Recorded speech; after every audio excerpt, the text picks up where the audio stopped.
நூலாசிரியர்கள் நூல்கள் இந்த பகுதியை ஞாபகம் வச்சுக்கிறதுக்காக ஒரு சின்ன ட்ரிக்ஸு. இப்போ பாரதிதாசன் எழுதின நூல்களெல்லாம் ஒரு கதை மாதிரி எழுதியிருக்கேன்.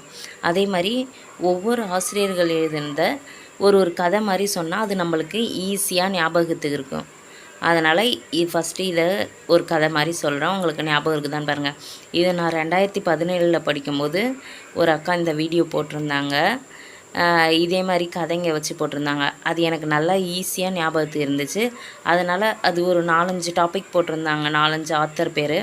நான் அதனால் எல்லாத்தையுமே இந்த மாதிரி கதையாக படிக்க ஆரம்பிச்சிட்டேன். பாரதிதாசன், சௌமியன், கண்ணகி, கழைக்கூத்தியின் காதல், புரட்சி காப்பியம், இளைஞர் இலக்கியம், தமிழ் இயக்கம், இரண்யன் அல்லது இணையற்ற வீரன், குறிஞ்சித்திட்டு,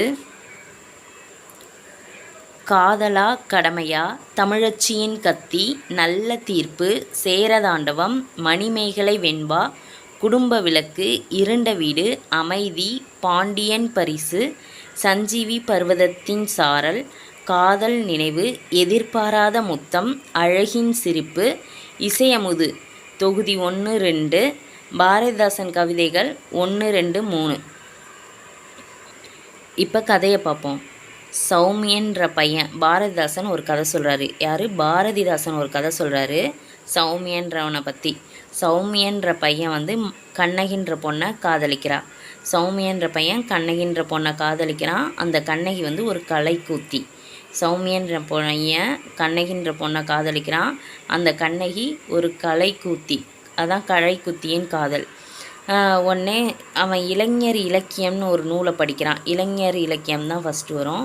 இளைஞர் இலக்கியம்ன்ற ஒரு நூலை படிக்கிறான். அதுலேருந்து அவனுக்கு புரட்சி ஏற்படுது. புரட்சி செய்யணுன்ற மாதிரி தோணுது. அதில் நிறையா அந்த நாட்டில் நடக்கிற பிரச்சனைகள்லாம் வருது.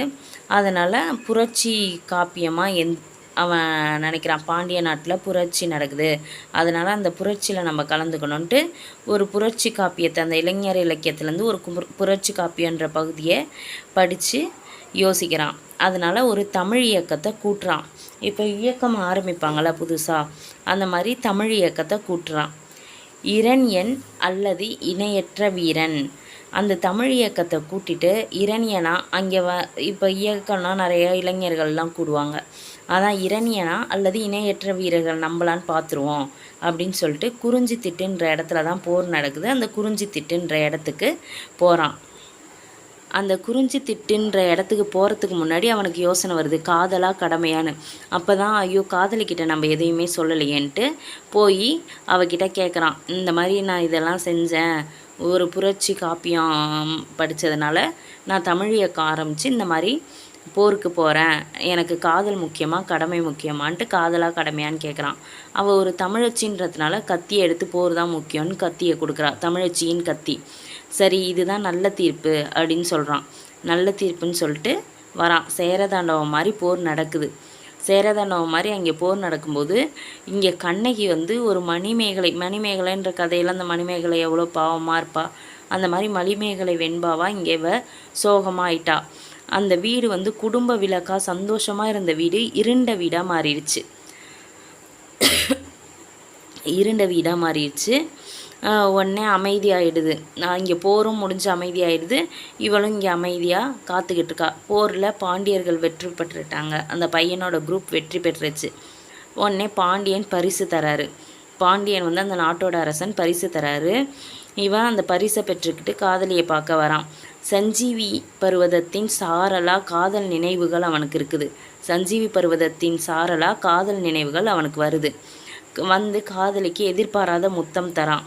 உடனே அழகின் சிரிப்பாக 2 பேரும் சந்தோஷமாக சிரிக்கிறாங்க. இசையமுது பாரதிதாசன் கவிதைகளை போட்டு இசையமுதாக பாடி சந்தோஷமாக மகிழ்ச்சியாக இருக்காங்க. இதுதான் பாரதிதாசன் சொன்ன கதை.